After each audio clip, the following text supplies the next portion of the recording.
Prendre en main votre vie, changer de train-train, ça fait longtemps que vous en rêvez.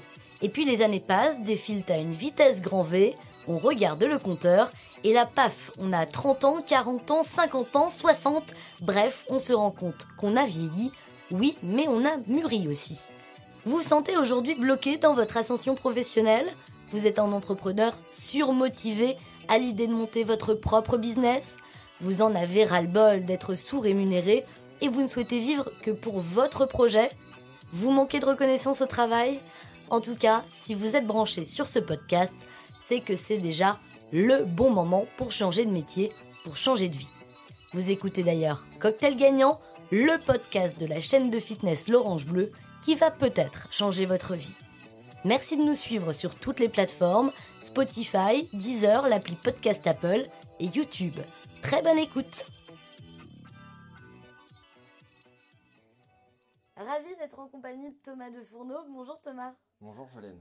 Tu es l'eurogérant de deux clubs L'Orange Bleu, mon coach fitness, à Locminé et à Beau, dans le centre-Bretagne, dans le département du Morbihan.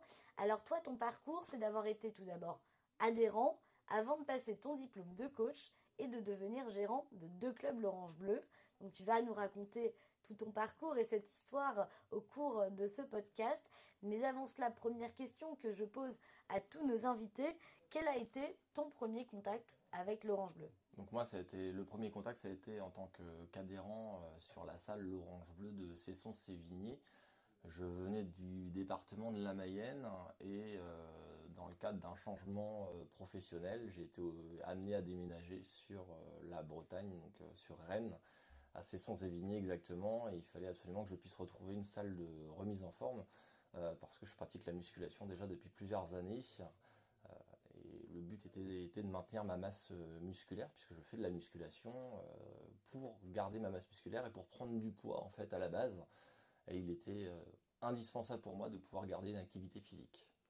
Et donc tu es tombé sur L'Orange Bleu qui répondait visiblement à tes attentes pour le côté musculation. Est-ce que tu étais un adhérent acharné? Tu y allais à quelle fréquence à la salle? Adhérent assidu, entre 1h30 et 2h par séance, et 3 à 4 fois par semaine. Donc moi, je suis quelqu'un d'assez assidu et je sais que voilà, si on veut des résultats, il faut savoir s'accrocher. Quels sont tes exercices préférés? Développé couché, voilà, pour travailler les pectoraux, comme la plupart des hommes. Et puis on va dire que mes points forts, c'est plutôt le bas du corps, le travail des jambes, et puis le soulevé terre également pour travailler le dos. Puis j'aime bien pratiquer, faire de la force, hein. L'endurance musculaire, c'est pas du tout mon domaine. Voilà, je préfère plutôt faire de la force. Alors tu nous expliquais rapidement que si tu t'es mis à la musculation au départ, c'est parce que tu étais très mince, c'est ça? Voilà, c'est ça. Et tu as voulu, du coup, pour aussi le bien-être de ton corps, de ta santé, Voilà. prendre un petit peu de masse, c'est ça? Tout à fait, ouais. On pense naturellement au sport pour perdre du poids, mais il y a aussi beaucoup de personnes qui ont des soucis pour prendre du poids. Et la musculation permet de pallier justement à ces problèmes de prise de poids en prenant de la masse musculaire. Alors c'était un besoin peut-être au départ, mais est-ce que tu as vite pris goût à faire du sport et notamment de la muscu? Alors j'ai toujours été sportif, même si je ne pratiquais pas la musculation, puisqu'à l'époque c'était pas aussi accessible. Moi j'ai toujours habité en zone rurale. Donc maintenant les jeunes ont la possibilité d'avoir accès à des clubs en zone rurale. C'est le cas d'ailleurs du club de Locminé et des clubs de Beau, qui sont situés à une vingtaine de kilomètres de grandes villes. Oui, en effet, c'est vrai que c'est de plus en plus accessible. Ça fait partie des axes de développement d'ailleurs du réseau L'Orange Bleu, puisque sur les 400 salles, il y en a près d'une centaine qui se trouvent dans des zones plutôt périurbaines, voire rurales. Et justement, donc, quand tu t'es mis à la musculation, tu avais toujours fait du sport.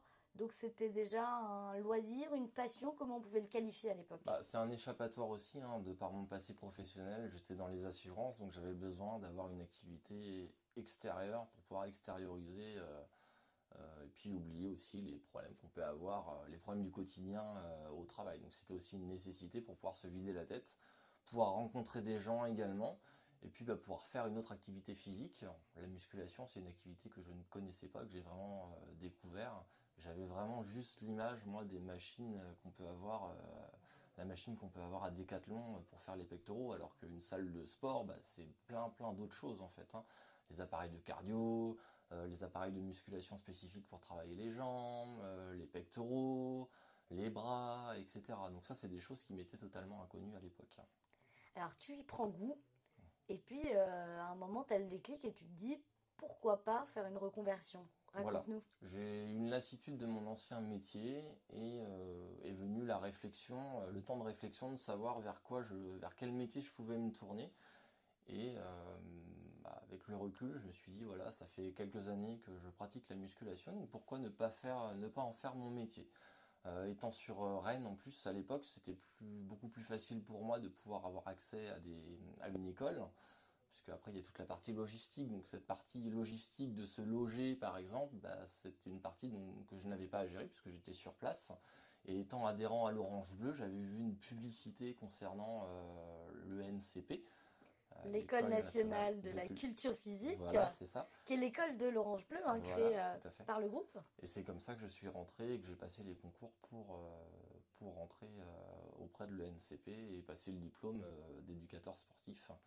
Donc voilà, donc aujourd'hui je suis diplômé d'un BPGEPS, brevet professionnel, musculation, haltérophilie et cours collectif.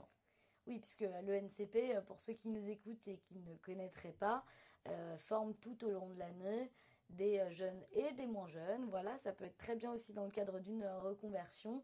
Eh bien, des personnes, en tout cas, pour obtenir des diplômes reconnus par l'État, et je précise bien reconnus par l'État, BPGEPS notamment, instructeur fitness ou, comme tu le disais dans ton cas, plutôt orienté muscu et cours collectif. Comment s'est déroulée ta formation? C'était quoi, sur un an à peu près? Donc on était sur une année. Le NCP, on a l'avantage d'avoir plusieurs sessions de démarrage. Donc bien souvent c'est septembre, le mois de septembre. Moi mon projet il a mûri tardivement dans l'année, mois d'avril, donc le temps de monter un dossier de demande de financement. Donc j'ai eu la chance d'avoir ce diplôme qui était financé par le fonds GESIF. Donc il s'est passé quelques mois et je ne pouvais pas rentrer pour la session de septembre. Donc j'ai eu la chance de pouvoir rentrer sur la session de février et de passer du coup le concours d'entrée en janvier. Tu l'as eu haut la main? Le concours Ouais. d'entrée, oui, ça a été, hein. Je m'étais préparé en amont, hein, naturellement, étant pratiquant, voilà, j'ai tout mis en ordre. J'ai analysé les points à travailler, je les ai travaillés et oui, ça s'est bien passé. Ouais, ouais, ouais. Et finalement, dès la fin de ta formation, tu commences à te pencher sur l'entrepreneuriat. C'est un moment charnière que tu vas nous raconter dans quelques instants. Et moi qui me fait penser à une citation de Confucius qui disait: choisissez un travail que vous aimez et vous n'aurez pas à travailler un seul jour de votre vie. Est-ce qu'aujourd'hui, c'est une philosophie qui t'a inspiré à cette époque? On est typiquement dans une... Alors, je ne connaissais pas cette citation, mais on est typiquement dans un métier passion, hein, puisque effectivement, de toute façon, quand on est chef d'entreprise, on investit beaucoup de temps et d'énergie, hein. Donc, on est forcément dans un métier passion. Et t'as fait de ton loisir ton métier. Voilà, tout à fait, tout à fait. J'ai au moins l'avantage de pouvoir désormais équiper mes clubs comme je le souhaitais en fait, hein. J'ai toujours ce souci de me mettre à la place de mes adhérents et de voir ce que moi en tant qu'adhérent j'aimerais voir et avoir dans mon club. Donc ça va de machines entretenues, voilà, un entretien des locaux qui soient propres par exemple, euh, des personnes qui soient accessibles, agréables, de la convivialité. Voilà. Aujourd'hui, voilà, tu étais aux manettes, tu vas nous parler justement de ce parcours et comment on devient gérant, voilà, alors que c'était pas ta formation à la base. Tu as eu un déclic, donc à la fin de ta formation à l'ENCP, tu es encore étudiant coach et là tu te dis, peut-être que l'entrepreneuriat, c'est fait Voilà. pour moi. Alors, je suis étudiant coach âgé d'une trentaine d'années quand même, hein. Donc c'est de la reconversion professionnelle. Le monde de l'entrepreneuriat, c'est quelque chose auquel j'avais pensé. Voilà. Après, je pense que à l'époque, me concernant, je manquais un peu de maturité. Donc j'ai senti que c'était le bon moment. J'ai su voir et analyser aussi l'enseigne l'Orange Bleu, le fonctionnement. J'ai eu écho de salles qui fonctionnaient plutôt bien en périphérie de Rennes. Et je me suis dit, voilà, pourquoi moi et pourquoi est-ce que je n'irais pas m'investir et investir ma passion en fait dans une salle de sport. Donc la première salle fut Locminé notamment. Donc je suis arrivé à Locminé puisque j'ai ma compagne qui est originaire du Morbihan. Voilà. Oui, c'est vrai que d'entreprendre dans la licence de marque, c'est aussi pouvoir être mobile et pourquoi pas, en plus de se reconvertir, changer de secteur géographique. Tu nous disais justement que à ce moment-là, tu vois une opportunité, donc tu te dis pourquoi pas moi, et notamment sur le côté zone rurale, hein, on en a déjà dit un mot tout à l'heure. Finalement, c'est quoi? C'est qu'en zone rurale, la part du gâteau est moins compliquée à se partager? Alors, il y a effectivement moins de concurrence, hein, donc c'est forcément plus simple. Moins de concurrence, mais la demande est présente, hein, puisque pour mon cas, sur Locminé, les personnes qui souhaitaient faire du sport, hein, d'aller dans une enseigne reconnue, devaient parcourir une vingtaine de minutes. Hein, donc 20 minutes, quand on sait maintenant le prix des carburants notamment, c'est quand même pratique et bien de pouvoir avoir ce service à proximité, effectivement. Logminé, hein, pour ceux qui nous écoutent et qui ne connaîtraient pas cette commune de Centre-Bretagne, c'est à peu près 3500 habitants. Beau, ton deuxième club, c'est 7500 habitants. Tu le disais, tu es à 20-30 minutes à peu près de grandes villes comme Lorient, par exemple. Et donc, quand tu as mené ce projet, il fallait quand même se former, je suppose, puisque tu avais ton BPGEP sans poche. Et comment tu es devenu gérant? Coach, ok, mais gérant, comment on passe de Après, coach à gérant? j'ai mon passé professionnel qui m'a forcément aidé, hein, parce que je suis ancien conseiller en assurance. Donc il y a toute la partie gestion administrative. Et puis après, moi, je suis quelqu'un qui aime apprendre. Donc je vais savoir me documenter et m'informer. Et voilà, apprendre un métier, l'apprentissage d'un métier ne m'a jamais effrayé, tout simplement. Après, c'est quand même un saut dans le vide, naturellement. Ouais, il y a un investissement de départ financier qui est pas voilà, qui est assez conséquent, qui était assez conséquent me concernant vu l'âge que j'avais. Et puis il y a un investissement aussi en termes de temps, hein, naturellement. Puis il faut y croire, hein, il faut croire en ce projet pour pouvoir le mener à bout. Oui, l'apport personnel de départ qu'on demande aujourd'hui aux porteurs de projet est de 70 000 euros. Toi, comment tu as fait pour financer ton premier projet? Alors j'ai eu la chance à l'époque, en Mayenne notamment, de pouvoir accéder à l'immobilier de façon un peu plus aisée que dans le Morbihan, puisque le prix de l'immobilier est quand même moins élevé, et par la revente de ce bien immobilier, et puis d'épargne que j'ai pu avoir et acquérir avec mes précédents métiers, j'ai eu suffisamment d'apport du coup pour ouvrir mon premier club. Voilà. Même si c'était effectivement, voilà, j'ai vraiment quasiment tout investi, hein, de ce que je pouvais avoir à l'époque. Au moment justement d'ouvrir ton premier club, il a fallu suivre des formations. Tu as suivi les formations du coup organisées par la tête de réseau l'Orange Bleu. Est-ce que ça t'a vraiment été utile pour te lancer? Alors ça apporte des outils, mais naturellement ça ne fait pas tout. C'est-à-dire que je pense qu'on n'est pas tous faits pour entreprendre et gérer une entreprise, hein, comme dans tout domaine. Il y a des personnes qui ont certaines facilités sur certains domaines.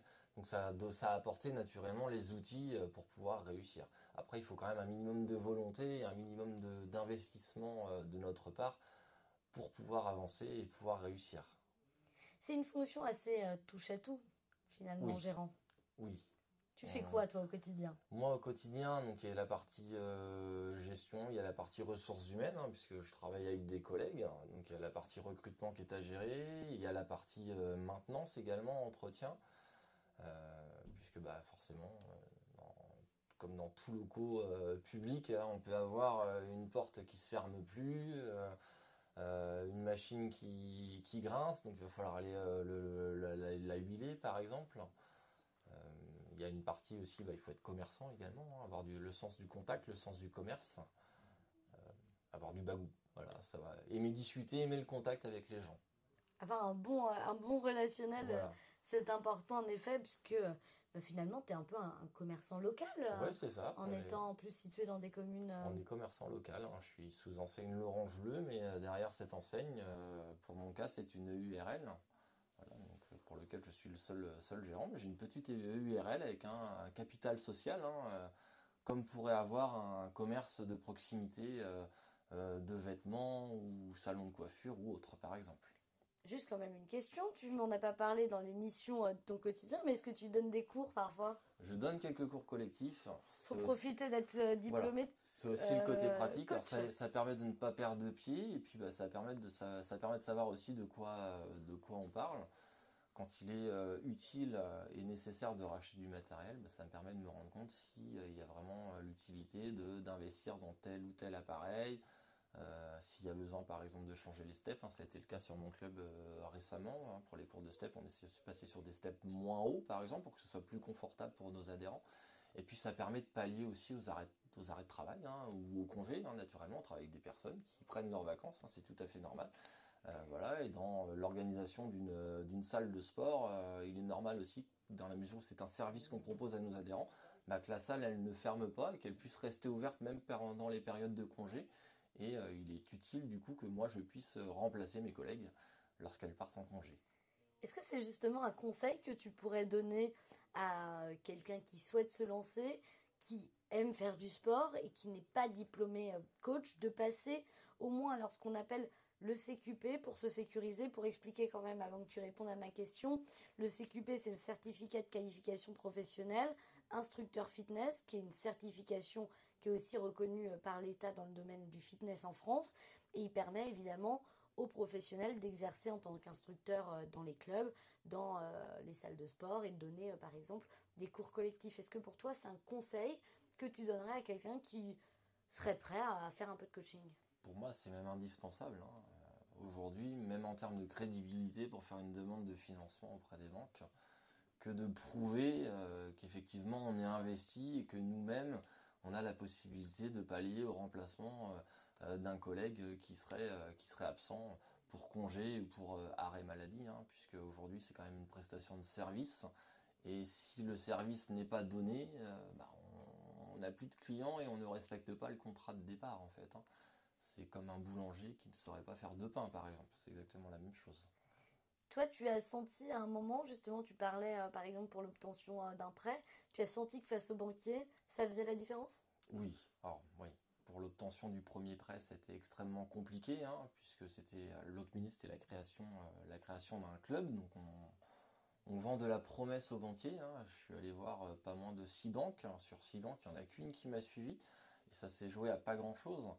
Donc autant vous dire que si je n'avais pas été diplômé, si j'avais pas eu mon passé aussi de pratiquant, si je n'avais pas monté un dossier solide, je pense qu'aujourd'hui je ne serais pas devant vous en train de vous parler. Et du coup, comment tu as été soutenu, accompagné par les équipes de l'Orange Bleu au moment de cette création? Alors à l'Orange Bleu, il y a des chargés d'implantation qui sont là pour nous accompagner, hein, puisque un club, avant de monter une salle de sport, bah, il y a plein de démarches à effectuer par ailleurs. Il ne suffit pas juste d'avoir les fonds nécessaires, mais il va falloir trouver des locaux qui soient bien placés, avec un loyer raisonnable, hein, puisque ce sera une charge qui sera quand même assez importante dans la vie d'une salle. Et puis après, il va être indispensable d'obtenir un financement. Donc là, grâce aux chargés d'implantation, du coup, on est mis en relation avec des banques partenaires qui ont l'habitude de suivre des clubs l'Orange Bleu. Ça reste certes des banques partenaires, mais on est mis en relation aussi avec des conseillers bancaires en local. Donc il est indispensable de vendre le projet en local, en fait, tout simplement, hein, de prouver que c'est un projet qui est viable et qui a réellement la demande et intérêt à ouvrir une salle de sport l'Orange Bleu dans la ville où on souhaite s'implanter. C'est aussi servir l'économie locale, je vais en reparler juste après, mais au niveau donc de l'accompagnement, en plus de solliciter les banques avec ton chargé d'implantation et d'avoir trouvé les locaux, c'est aussi toute la démarche des travaux. Vraiment Voilà. jusqu'à l'ouverture, tu es accompagné, c'est ça? Voilà, il y a l'accompagnement par rapport aux travaux, effectivement, par rapport à la communication aussi, hein. Alors sur la deuxième salle, c'était forcément beaucoup plus simple. Sur la première, c'était un peu plus compliqué. C'était la première, je connaissais pas le domaine.